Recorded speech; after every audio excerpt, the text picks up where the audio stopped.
Hello, football fans, and welcome to a new week of college football. This is week 4. It's the Big Ten team rivalry week 4 preview. I am Cliff Richardson, your host, and Mackenzie Richardson is your commentator extraordinaire. Mac, how you doing over there? I'm good. I'm ready to get into some Big Ten play finally. Finally, yeah. We actually got half of our games this week are non-conference games. Half of these games are conference games. Before we get into it, I'd like to remind everybody where to find us. The website is teamrivalry.com. Mac, where can they find us on the socials?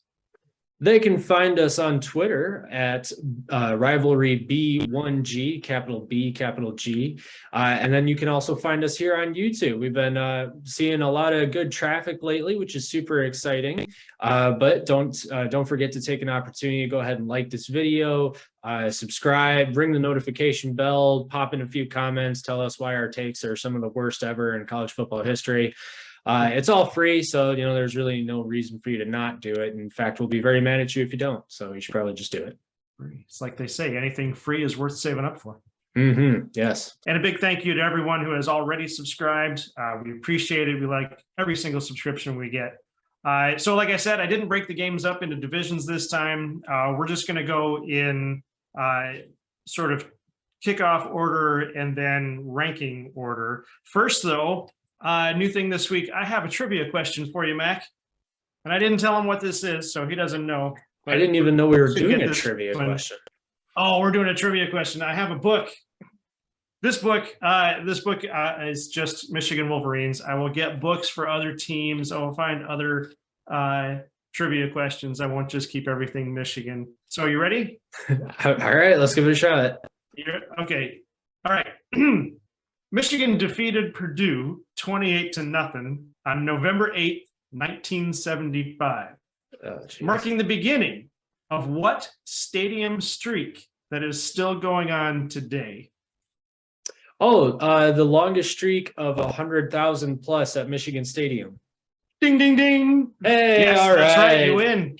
And of course, we don't count the COVID season, because they weren't allowed to have fans there, so that one didn't count. But yeah, over 100,000 fans each game. What stadium capacity is like 107,000. They regularly get 109,000 plus. I don't know where they put those people, but they're there. Yes. So our first game, standing room only. Our first game is Tennessee Chattanooga at Illinois, and it's happening right now, folks. The score right now is 0-16. Illinois is winning, so this might kill the prediction we've already got going. But this is a first game alert. Oh, I got to shift over. Here we go. This is a first game alert. We have Chattanooga as an FCS team. They are undefeated. Illinois is 2-1. The FPI is giving Illinois a 95% chance to win this game, and it looks like they're doing a fine job already. Illinois dropped their Big Ten opener, though. They didn't have a problem against Wyoming or Virginia. They're heavily favored against Chattanooga, as we said already. But Chattanooga is undefeated. They could pull something off here. Is this a typical Big Ten conference game for Illinois? Yeah, this is a typical non-conference game for Illinois. Before we got on to record, Chattanooga was in Illinois, like within their 10-yard line. And it looked like they were about to score. They ended up throwing an interception in the end zone. So that's a touchback for Illinois. So yeah, that was probably their chance at getting the touchdown that I thought that they were going to get, not to spoil the prediction here in a second, but but yeah, so I mean, this is going to be an interesting game for Illinois, I think, because Chattanooga's winning some impressive games themselves. I mean, they shut out Wofford in the season opener and then blew out Northern Alabama. I get it, it's FCS, but still. But Illinois, I mean, they surprised me last week with how good they looked against Virginia. I really didn't see that coming. And I understand, Virginia's kind of in a bit of a rut right now. But, the Illini only allowed 3 points against a Power 5 opponent, which is, absolutely nothing to hold your nose at, I think is the saying. But, obviously, normally I would say they should probably be careful not to look ahead to their opponent next week. But it doesn't look like they're doing that. It looks like they're in pretty good shape still, despite the setback against Indiana. Still not really sure what happened there. But that was pretty much the only way I saw Illinois potentially letting this one slip to one degree or another. So if they're, overly excited about the Wisconsin game.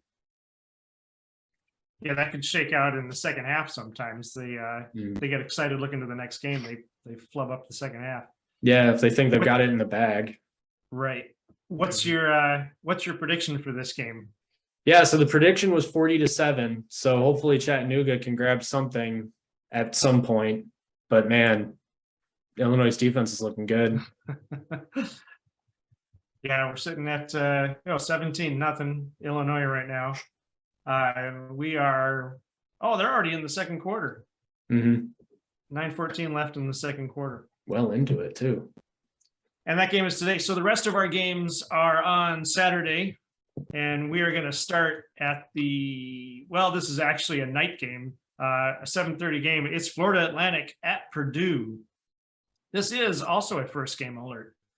It's a typical non-conference game, though. I think it's the Big Ten versus the FCS. Just for fun, I went back to see what Big Ten teams have played Florida Atlantic, and it is actually more than I thought. It's Michigan State, Minnesota, Nebraska, Ohio State, and Wisconsin have all played Florida Atlantic, which is a lot more than I thought.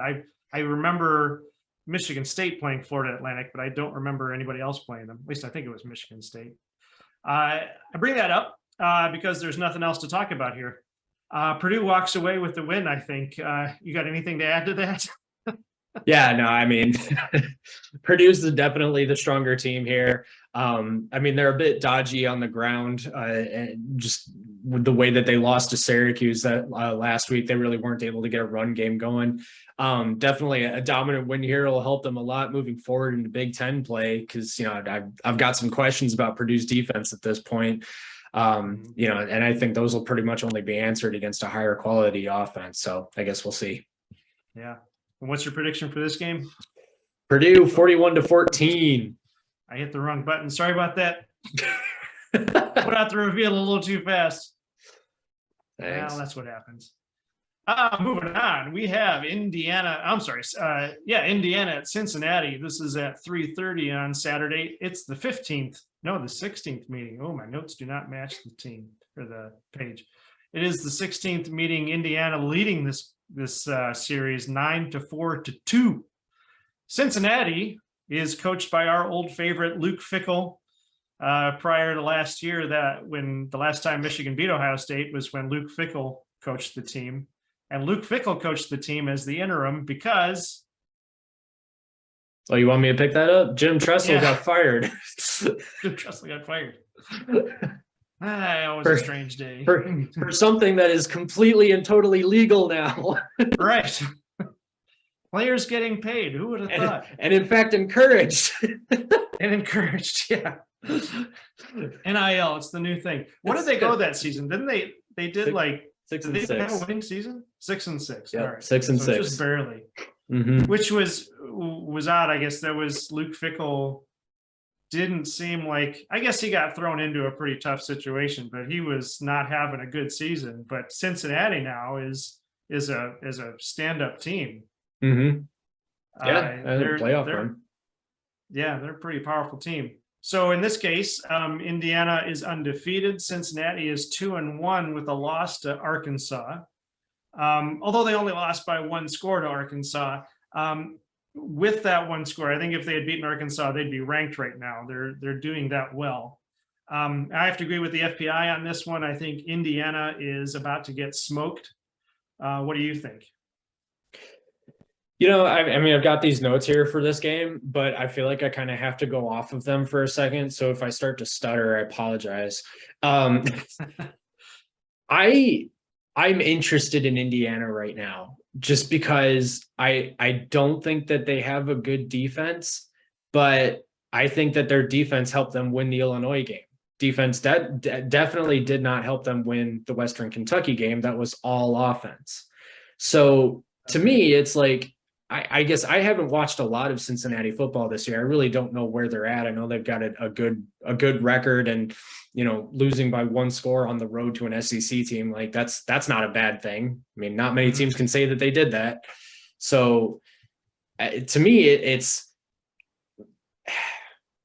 if Indiana's defense can step up and play some ball, then they have a shot at actually beating Cincinnati. But I think Cincinnati they've got something to prove. And I think that going on the road and playing Arkansas the way they did, and Arkansas, I think Arkansas was ranked. I know for sure that Arkansas is supposed to be better this year than they have in previous years. I think Cincinnati is still a very strong team. I mean, this kind of a matchup to me is like if Indiana were to have Wisconsin at home right now.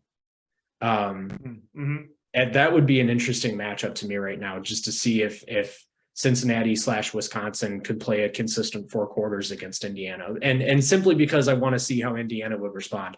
But in this case, I do think Cincinnati is the more powerful team, and I do think that they're going to I think that they're going to be able to move the ball on Indiana in a way that, like, if the way Western Kentucky did, but Western Kentucky didn't have a defense, so they ended up losing that game.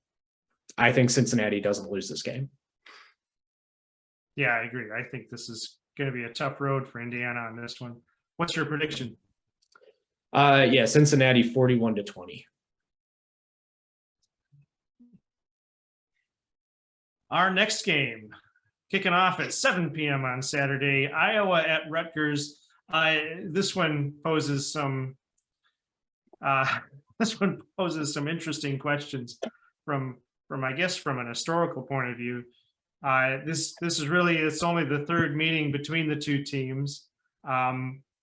Iowa leads the series 2-0. Right now we've got Rutgers is undefeated. Iowa is 2-1 and just playing some bizarre football this year. Although last weekend it kind of all came together for them. Iowa finally rebounded last weekend and remembered how to play, but Rutgers has been gaining steam, I think, since game 1. Not sure. I should have looked it up. I'm not sure when the last time was they were 3-0. Maybe it hasn't been that long. But they did slow down a little bit against Temple. Any other year, I would say Iowa coasts through this game. Iowa is the type of team that just steamrolls over a team like Rutgers. But that would be any other year, not this year, given the way that Iowa has been so erratic in the first 2 games. This year, I think Rutgers is the more unified team. I think they've got a more cohesive unit.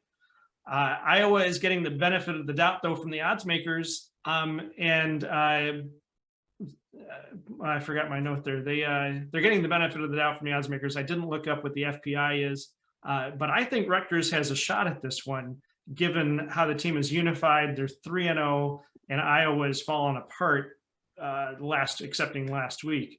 What do you think?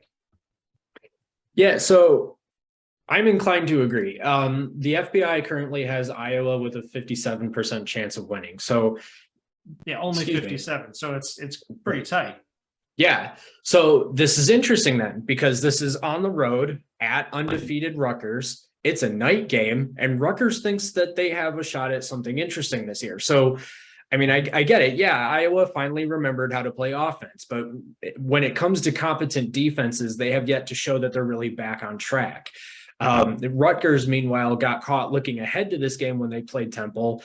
But other than that, they trashed Wagner. I was about to say Wagner, because every time I see Wagner, I think Wagner because of Franz Wagner and his brother from the basketball team, but whatever. Yeah. Anyway, or the old Audio Adrenaline song. Oh yeah. That's Wagner that you're playing. You'll have to look that one up to understand that inside joke. But Audio Adrenaline, the Houseplant song. Look it up. It's a good song. It's a good song. Where was I? Oh yeah. So yeah, I think they trashed Wagner. I was about to do it again. And then came back against Boston College, which is a huge win for Rutgers. The only issue I see here is that they do like to run the ball a lot, but Iowa's only allowing 77 rushing yards per game. So that'll definitely be a challenge for Rutgers. But like I said, they're at home. It's a night game, and they have a lot to be excited about. So, I mean, yeah, I do like their chances in this one for sure. Yeah, I think Rutgers is a definite challenge this year, and it's kind of like this is almost their year to start picking off teams like Iowa. What's your prediction? Well, so I know I bet against Iowa last week and they surprised me, but I think Rutgers has all of the momentum and enthusiasm right now. So I'm going to take the Scarlet Knights 14-10. 14-10. Ooh. I would like to see that. I'd like to see Rutgers beat Iowa. That'd be kind of fun, wouldn't it? Yeah, it would. That'd be nice. Our next game, Miami of Ohio at Northwestern. Another one of those games that right now I'm not sure too many people are interested in. You've got Miami, might be missing a game there. I think Miami is 0-2 actually. Oops. But at any rate, Northwestern is 1-2, not doing as poorly as Nebraska, but still struggling nevertheless. Northwestern is acting a lot like Nebraska. Miami of Ohio has the same. Oh, they're 1-2. I'm missing two games out of there. But they're 1-2, same record as Northwestern. And now hear me out. Besides the fact that Miami of Ohio is the home of the great Bo Schembechler, where we got him from, despite the fact they have losses against Cincinnati and Kentucky, they did beat the Robert Morris Colonials, and that's nothing to sneeze at. All right. No. Okay. I have to believe that alone, beating the Robert Morris Colonials, a team, frankly, I've never heard of, is enough to confuse the daylights out of the Northwestern Wildcats. What say you? I literally have nothing to add to that assessment. I completely agree. No, I guess I have notes and I can go through those and that's fine. But yeah, really though. I mean, yeah, normally I would say Northwestern would probably win this game, but I thought that they should probably win last week too. But, this week I'm not the least bit confident that they'll beat Miami of Ohio. I mean, Wildcats are allowing 430 yards a game. They allowed an FCS team to score on them more than Nebraska did. And the FCS team won somehow, so I don't get that. And I guess maybe that's a referendum like on Nebraska as much as it is Northwestern, but nevertheless, when the passing game gets going for Northwestern, it can be dangerous. Ryan Helinski's already got almost 1,000 yards this season, but he's averaging an interception a game. It's not awful, but you got to clean that stuff up before you hit Big Ten play. And maybe Miami doesn't have what they need to go for a full hour, but I don't really want to call this game because I'm not confident in it. I know what should happen, and that's what my call is based on, but I don't think that's what's going to happen. Right. And I think it's fair to note, looking at the series stats on our page there, Miami is ruling this series 6-3. Wow. So that's something to keep in mind. That's crazy. What is your prediction for this 10th meeting of the Red Hawks and the Wildcats? Well, I'll say it again. This is what I think should happen, not what I think will happen or could happen. And maybe that's something to get mad at me for. Maybe I should have revised my call here because of that, but it should be Northwestern 31-17. I'm just not at all confident in that. No, I'm confident. Yeah, neither is Northwestern, I think. I don't think so. I don't know. All right. Coming into... Oh, no, I was thinking this was the ranked game. Michigan State is not ranked anymore. Oh, boom. They fell. Yeah, they dropped right out. That's what happens when you lose to Washington, I guess. Yeah. Minnesota, on the other hand, remains the only undefeated team in the West Division. Michigan State is the only team in the East Division with a loss. MSU is, as we said, licking its wounds after that Washington game. I don't think that went at all how they expected. And of course, you got to check out the trash talk video that Mac put out. It's on the channel right now. Hey, you put it out too. Oh, You good. helped. Yeah. All right, fine. Yeah. Come on. You did the hard work. You put in So those clips. Sorry. Anyway, it's out there now. It's ready to watch. It's hilarious. It's only 2.5 minutes. It's worth it. Minnesota, on the other hand, here hasn't played. I don't think Minnesota has played as high a caliber of team as Washington, Washington. And I think that's going to be a key factor here. Michigan State, as we know, has a habit of, after a loss like that, coming back with a vengeance. At the same time, Minnesota's QB, Tanner Morgan, has better stats than Peyton Thorne. I think Peyton Thorne was looking a little shook in that Washington game, although they did they did pull it together in that fourth quarter.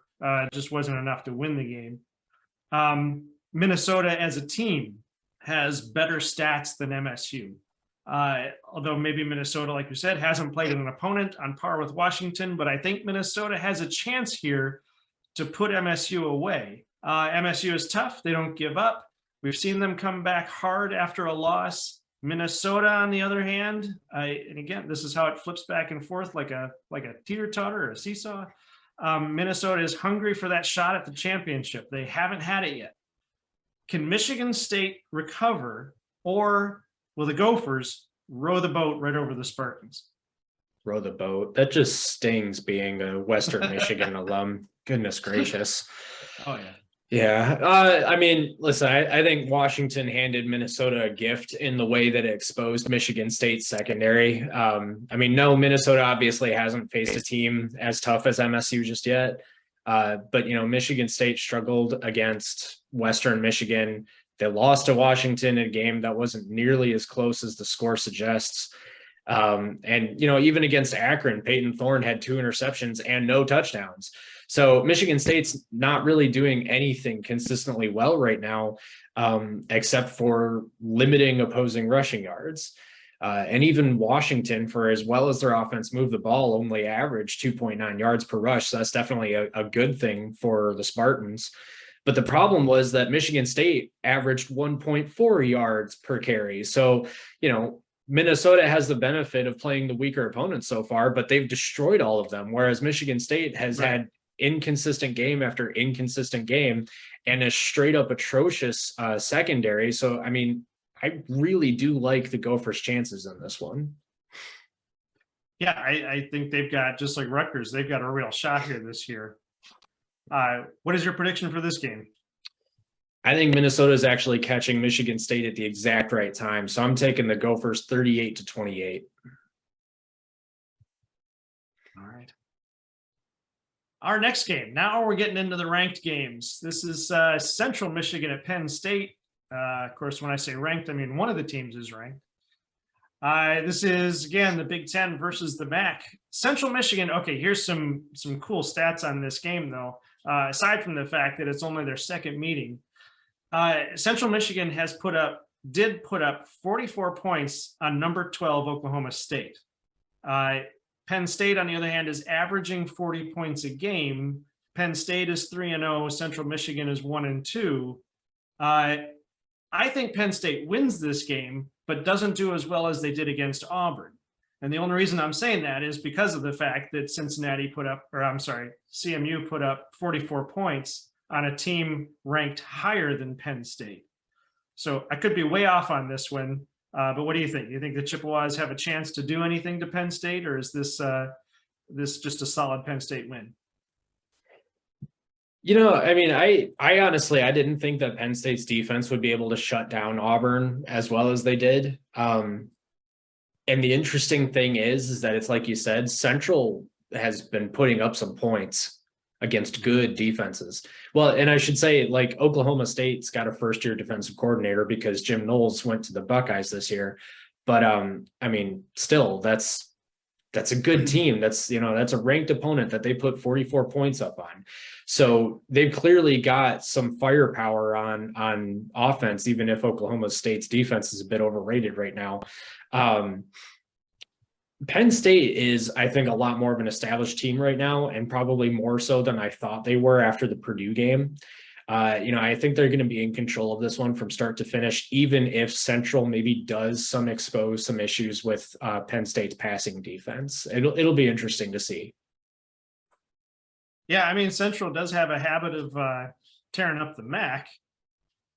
I mean, as far as Central and Western, I mean, they're probably the two best teams in the MAC-10.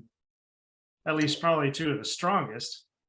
Toledo's I guess with the up exception there. of Northern Illinois.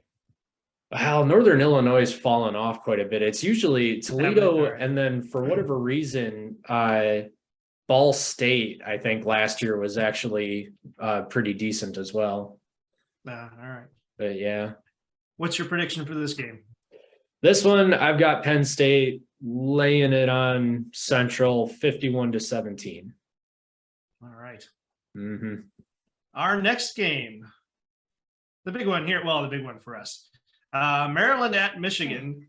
And we didn't get the shirts done, but nevertheless, this will be a team rivalry at the game. Some of us from team rivalry will be at this game, so we'll get some footage from there. At any rate, not that anybody cares. Us and 109,000 of our closest friends.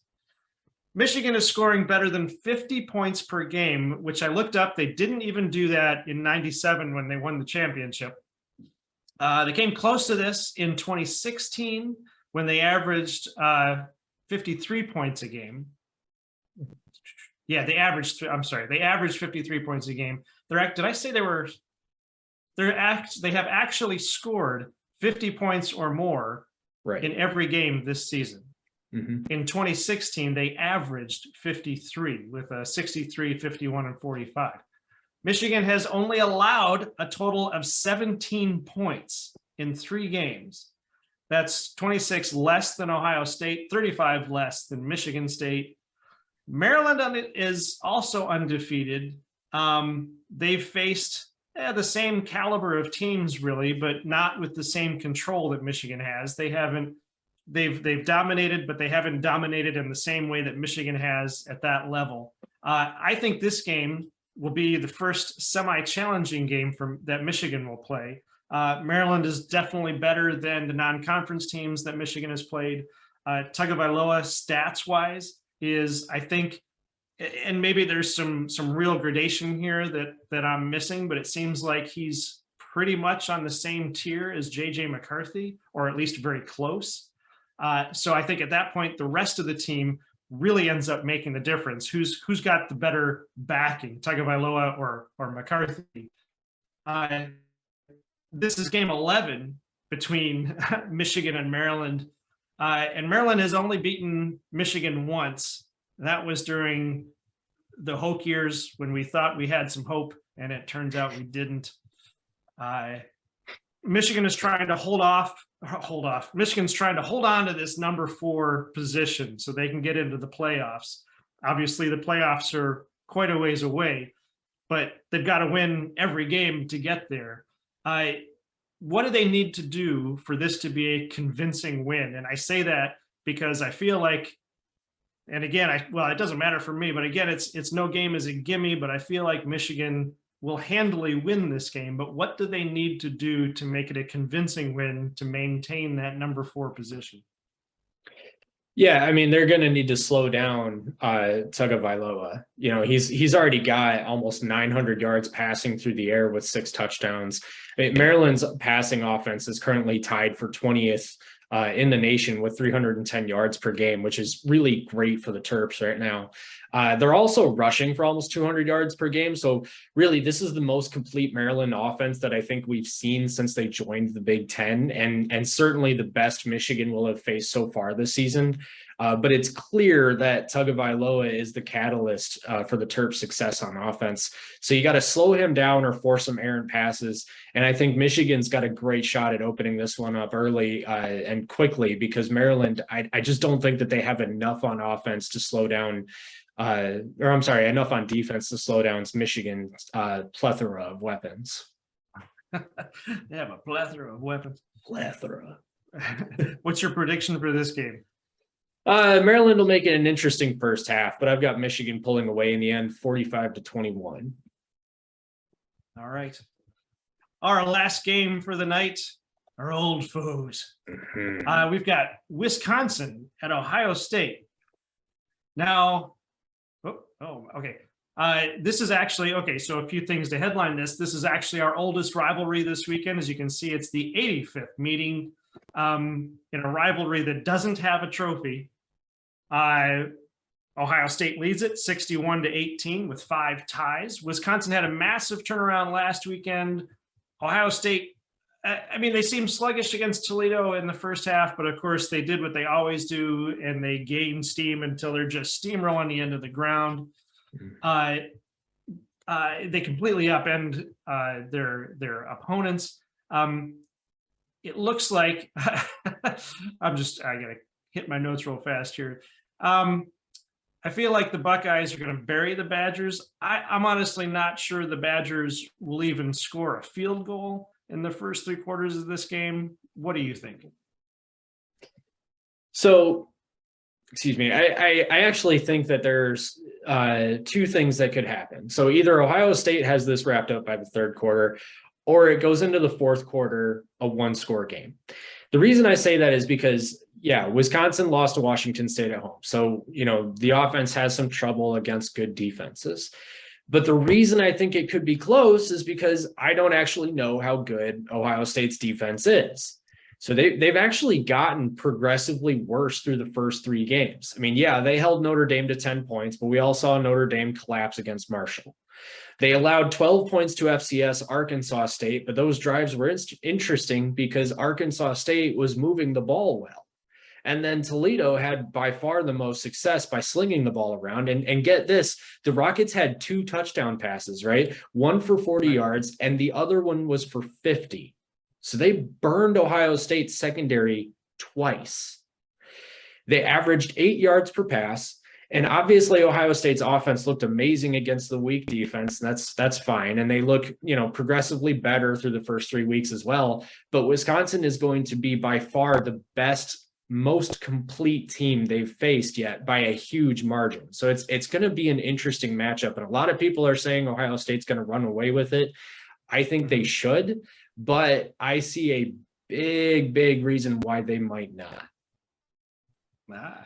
All right. What's your prediction for the game then? So I think Ohio State's going to pull away in the 4th quarter, 34-24. But there is a universe that exists out there in which Wisconsin wins this game.